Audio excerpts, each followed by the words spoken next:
Hello everyone. In this video, we are going to discuss some more important topics on class 11 physics gravitation. Now, the first topic that we are going to discuss is Newton's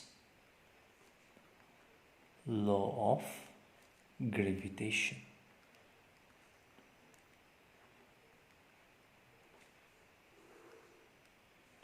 Now, what is gravitation?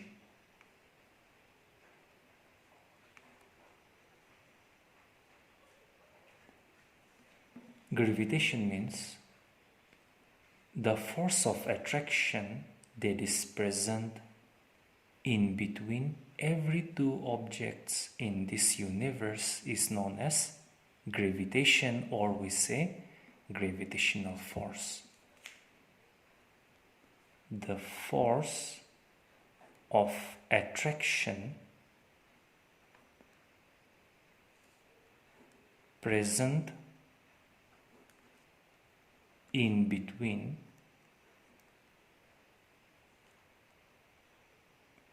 every two objects in this universe is known as gravitation or gravitational force. Now, Newton's law of gravitation.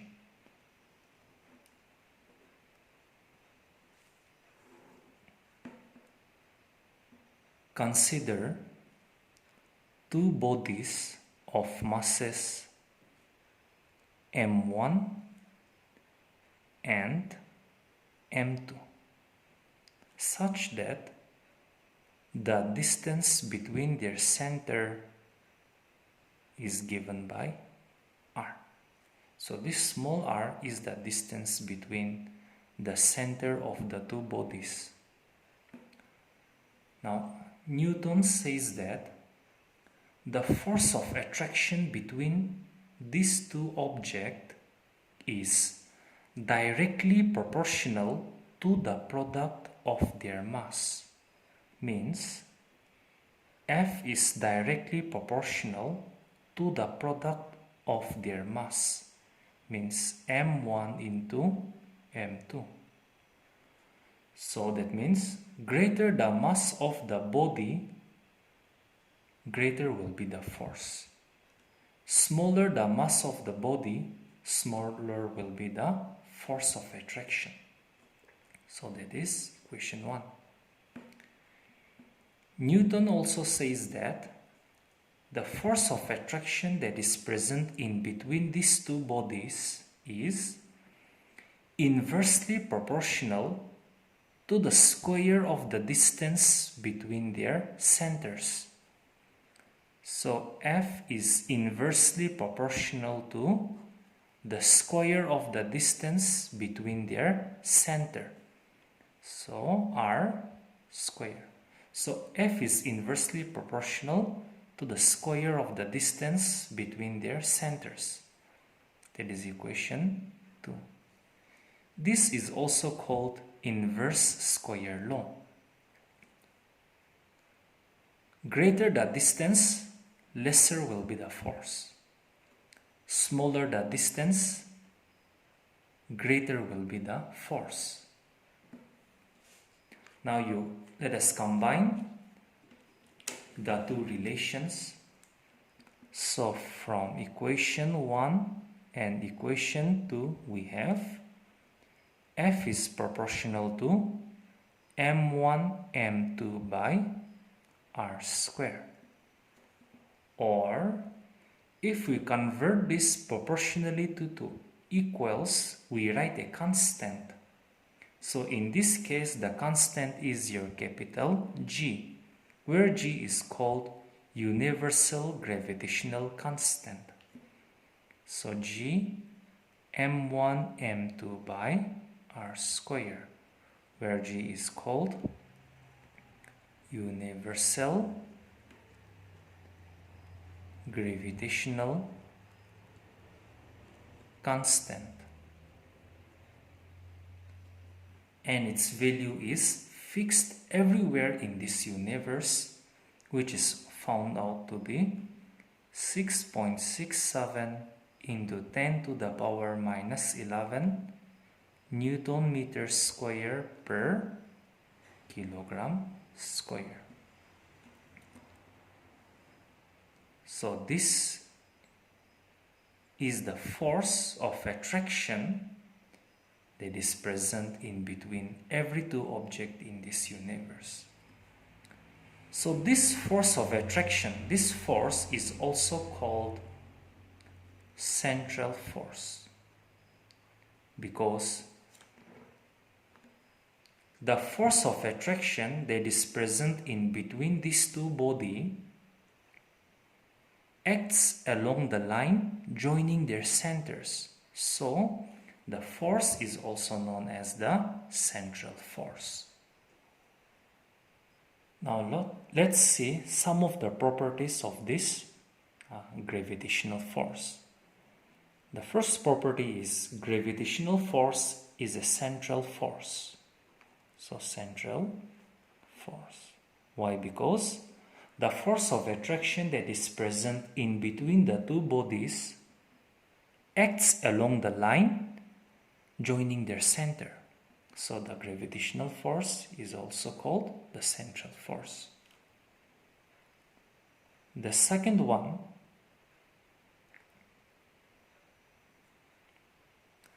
gravitational force is always attractive.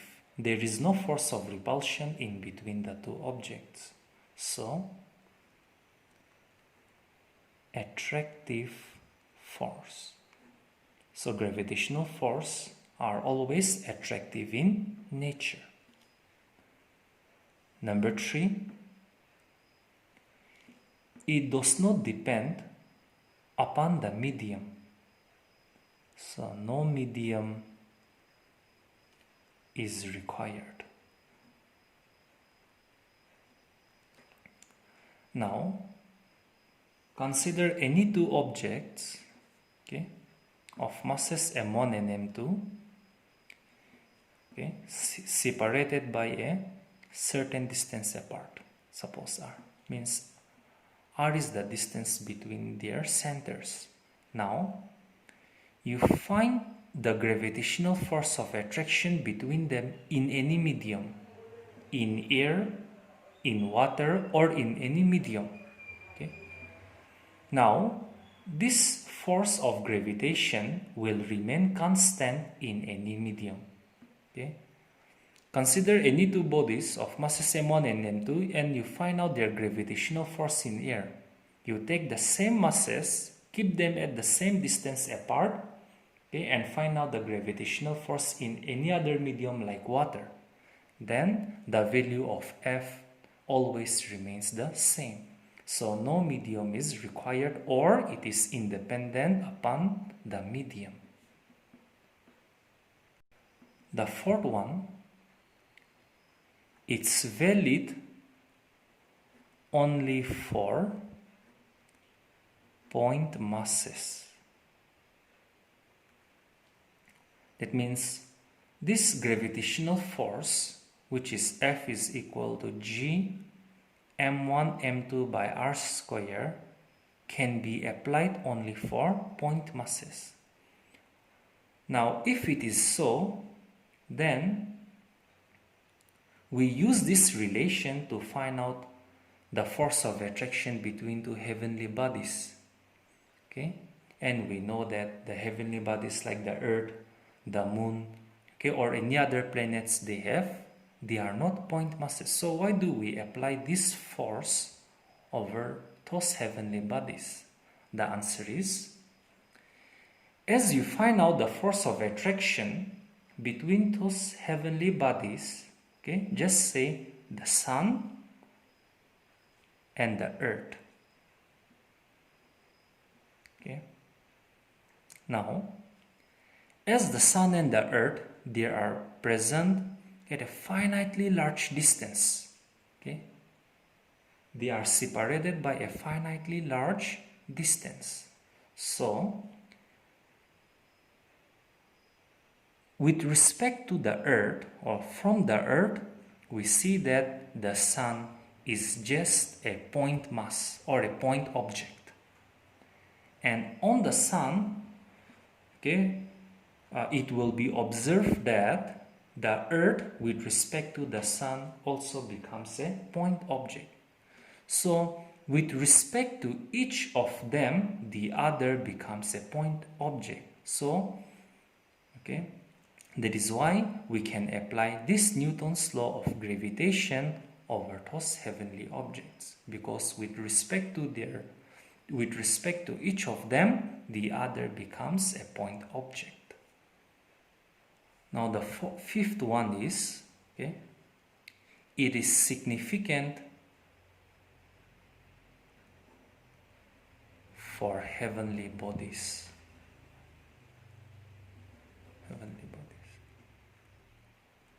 Now, according to Newton, there is a force of attraction that is present in between every two objects in this universe. Now, the question is, why we do not experience a force when two objects are brought just close to each other? Suppose you consider a pencil, okay, and then eraser. Suppose, okay, they are kept at some distance, let's say 1 meter apart. Okay, let's say that the pencil has a mass of 10 grams and the eraser has a mass of, just say, 5 grams. So why don't we experience the force of attraction in between the pencil and the eraser? The question is, when we apply this formula or the law, okay, which is G m1 m2 by r square, we know that the value of G is 6.67 into 10 to the power minus 11. Now the mass of the two objects are 10 grams, so that is 10 by 1000 kilogram, and the mass of the eraser is 5 grams, means 5 by 1000 kilogram, divided by square of the distance between them, so that is 1 square.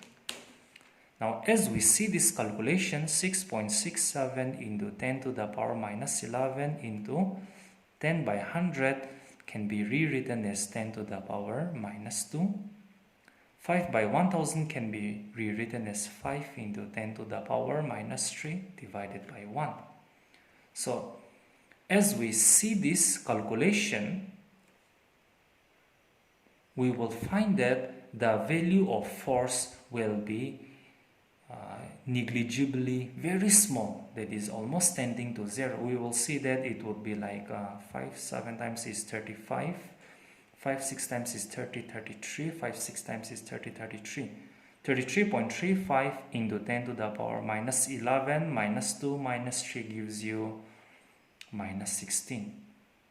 So some quantity multiplied with 10 to the power minus 16 means it is like the force of attraction becomes very small, that is, which is almost equal to 0. That is why we do not experience any force of attraction in between these two objects. But as we see the heavenly bodies, okay, the masses of the heavenly bodies are very large. Suppose the mass of the earth is 6 into 10 to the power 24 kilograms. And when we compare it with the sun, okay, the sun will have a very larger mass as compared to that of the earth. So because of their heavy masses, because of the larger masses, because of the greater masses, okay, this force of attraction can be experienced in between the sun and the moon, or in between any two planets. So that is why the gravitational force is significant for heavenly bodies, that is for the bodies that are having greater masses. Now the next topic that we are going to discuss is acceleration due to gravity. Now, acceleration due to gravity, also denoted by small g, we see that on the surface of the Earth, the acceleration due to gravity is found out to be 9.8 meter per second square, or sometimes we take it as it is approximately equal to 10 meter per second square. Now, how do we get this value? Let us see. Now, consider Earth as a sphere, okay,